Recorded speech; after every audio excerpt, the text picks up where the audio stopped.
some of you have to leave, it's okay. It's not going to hurt our feelings. We're just so glad you came. Thank you. That brings us to our item number 9, which is the approval of the minutes of the September 9th, 2019 board meeting. Do I have a motion? Mr. Davis. Mr. Chairman, I move we give approval to the minutes as printed for the September 9, 2019 board meeting. We have a second. Ms. Hutchinson seconds. Any discussion? See none. All those in favor, please raise your hand. And that's unanimous, Ms. Bowers. And that brings us to our superintendent's report. And I'll turn it over to Dr. Nelson. Dr. Nelson. Thank you, Mr. Gant. Board members, I'd like to go back to recognize very quickly the Lead D5 facilitators once again. This is year 6 of this very special model that I have been able to have the fortune to watch other districts and schools try to emulate this model, because it makes a difference, and to know that we have teacher voice, teacher choice, and teacher leadership, it is a powerful statement of the commitment of this district to make sure that we're retaining the best and brightest, and that they are the ones leading our learning. And I just have to celebrate them. We've had a professional article written about this group. We have had presentations across the state and even national conferences about this group. So on behalf of School District 5, I would once again like to celebrate this very gifted group of teacher leaders in School District 5. So my hat is off to each and every one of you. If you all would join me one more time to applaud this group.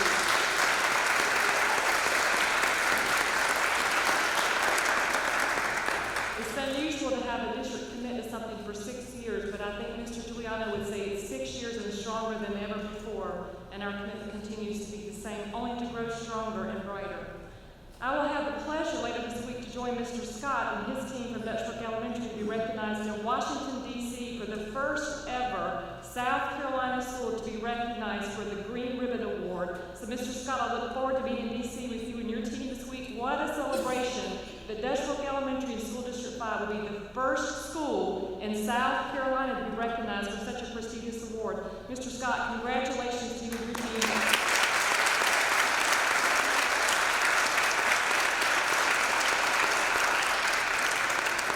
And because Dr. Hardy and her team have sent invitations recently, we look forward to welcoming visitors, and I'd like to make sure the community is aware.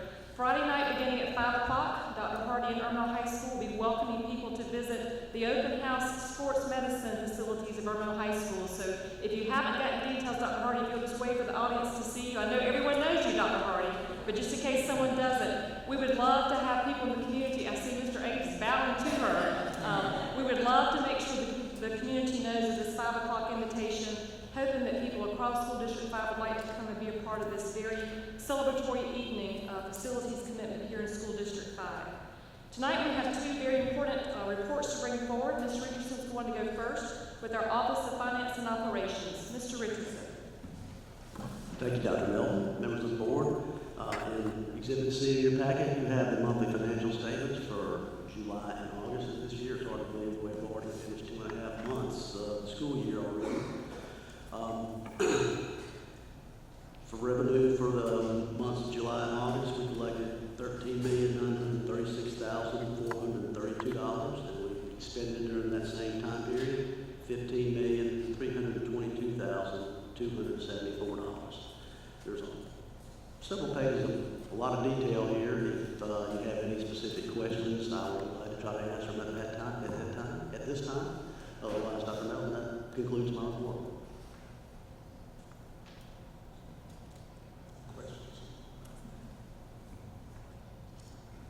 Thank you, Mr. Gann. Thank you, Mr. Richardson. Next up, Dr. Harris is going to present our next report this evening from the Office of Planning and Administration. Dr. Harris. Thank you, Dr. Melton, Mr. Gann, members of the board and our community. On last year, about this time, we had an opportunity to share with you and give you highlights of the state's, at that time, new accountability model. Here in its second year, we'd like to take advantage of another opportunity to share with you highlights as to what that model is. And we've asked our Director, Van Holden, of our accountability area to give you those highlights in his own way. Director Holden. Thank you very much. Thanks for having me here tonight to explain the state's accountability model, which, as Dr. Harris has mentioned, is in its second year. This is intended as an overview of the accountability model, not a full, detailed accounting for every little bit and every measure that comes as part of the accountability model. The accountability model consists of a few key measures that are consistent across all grade include academic achievement, English learners' proficiency progress, preparing for success, student engagement. It also includes a few measures that are specific to certain grade levels. Those include student progress in grades K through 8, college and career readiness in grades 9 through 12, and then graduation rate also in grades 9 through 12. Schools receive ratings based on their performance across those areas. The following measures are used in grades K through 8. Those include English learners' proficiency progress, but please note that that is only included if a school has 20 or more English learners, which will be referred to as ELs make that a little bit shorter during parts of the presentation. Academic achievement, which is SC Ready and SC Alt, ELA in mathematics. Student progress, which again consists of the SC Ready English Language Arts and Mathematics scores as well as SC Alt. But notice that part is broken down into two separate levels. There is the student progress for all students as well as the student progress for the students in the lowest quintile. There's also preparing for success, which is the K through 8 level, includes SC Pass and SC Alt, Science and Social Studies, and the last measure there is the Student Engagement Survey.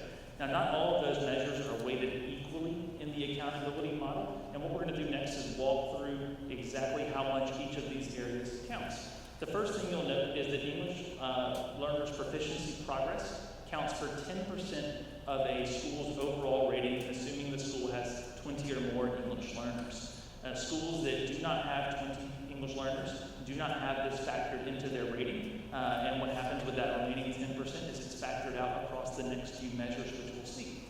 Academic achievement consists of SC Ready and SC Alt, English Language Arts and Mathematics scores.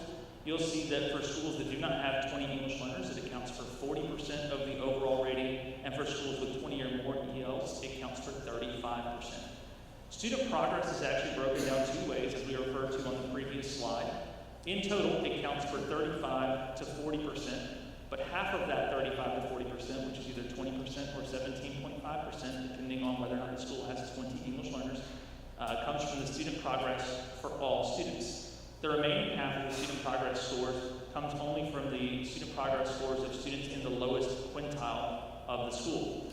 Preparing for success, which as we previously discussed, includes SC Pass, Social Studies and Science, SC Alt, counts for 10% no matter how many English learners are in the school.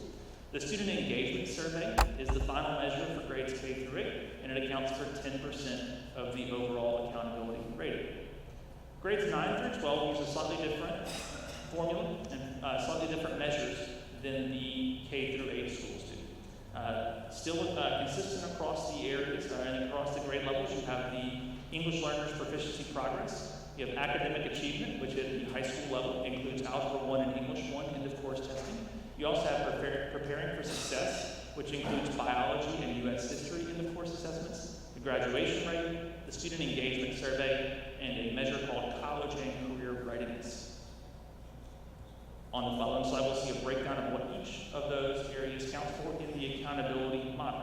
English learners' proficiency progress, again, counts for 10%, assuming the school has 20 or more English learners. It does not count for schools that have less than 20 English learners.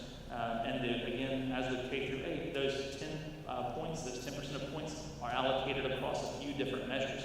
Here you'll see on academic achievement, depending on how many English learners a school has, it can count for 30 or 25% of the school's overall rating.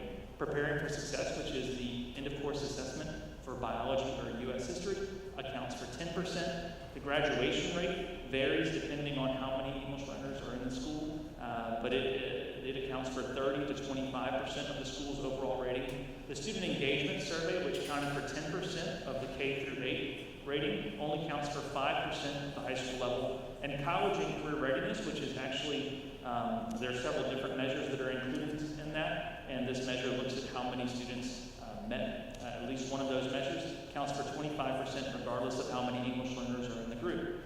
Each school receives a rating across each of those areas, and the schools also receive an overall rating on each as a school.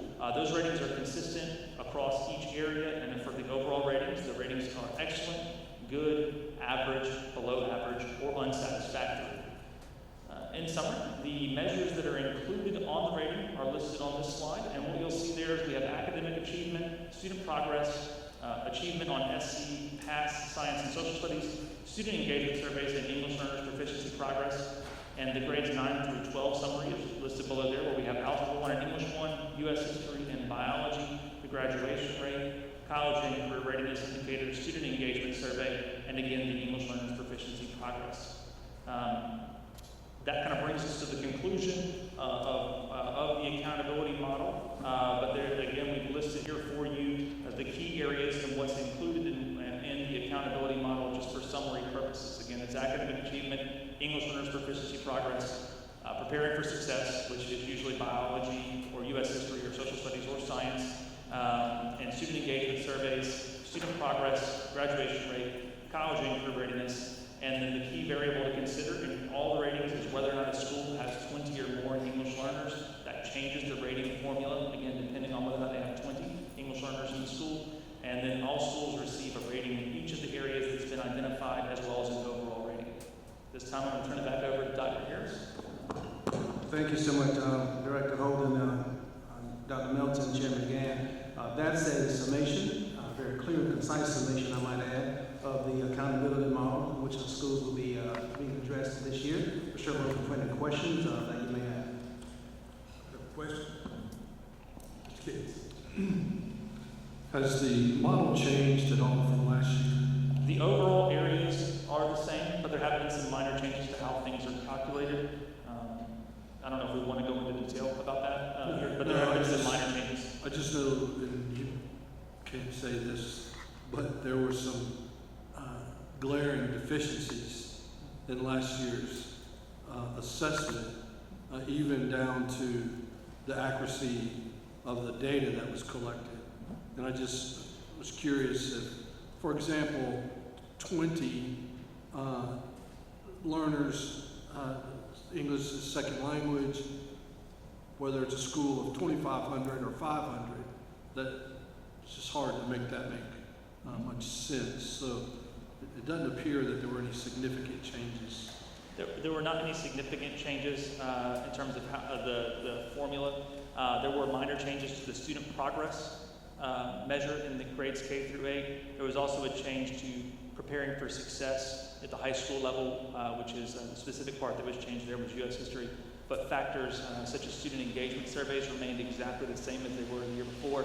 And again, this is a state accountability model. This isn't something specific to School District 5, just so that's all clear as well. So some of the ambiguous questions, and again, those are my words. I'm not putting those words in your mouth. But some of the ambiguous questions that were asked in the student engagement survey that we were all shocked to see last year carry over. The student engagement survey remained unchanged. The only thing that changed is the company that made it was called Advanced Ed and has been rebranded as Cognia. So that is the only thing that changed about the student engagement survey is the name of the company that administers it. Thank you. Mr. Cates, I appreciate you bringing up the student engagement survey, and I just want to remind the board or those who were there at the Parents Cabinet meeting last year after the report came out, and the district administration gave examples of the questions that were given to the students and asked us to, whoever was there, to try to answer them, and it was like, well, it could be A, it could be B, and it was not clear. I mean, I think that most all of us made several mistakes.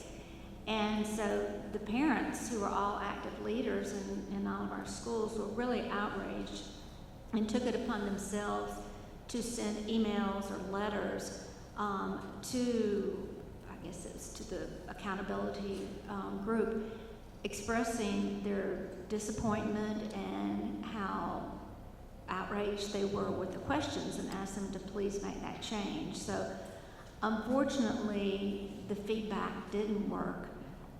And once again, I think if the audience were to see any of these questions or read a few of them, you would be pretty horrified at I don't know, what would you call it? It's just, you can't even answer it sometimes. It's like, well, it could be either one. So I just wanted to make that point very clear, and it is disappointing that they have And that feedback went to the State Accountability Department, and ultimately, I believe it was the Education Oversight Committee that made the decisions about what changes would or would not be made to the accountability model for the year. So that may be part of the disconnect.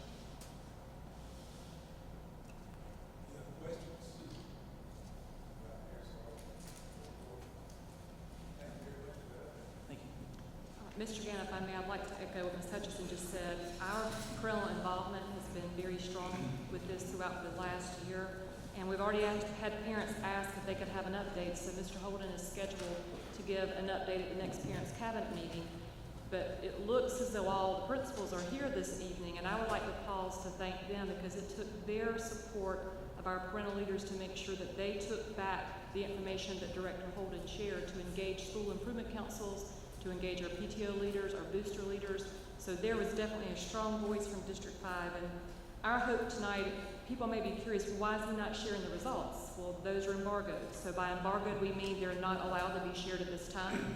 But we felt it was important to try to educate the community first before the results come out, because for our schools and our communities to understand in the support of our principals, a report card is more than a score. It's more than an achievement rating. There are a lot of variables that go into this. So our hope is to make sure that we are trying to educate and inform the community so that they can maintain a level of engagement, so that we can continue to offer a voice when a voice opportunity is given through surveys or other engagement opportunities politically. So, Mr. Holden, thank you for taking something very complicated and trying to simplify it, but we assure you Mr. Holden has much more information that he would share at will with anyone who may have questions. But he did very well with his time awareness this evening and staying on the content focus. So, thank you, Director Holden. We very much appreciate your leadership. Mr. Gant, that concludes the superintendent's report this evening.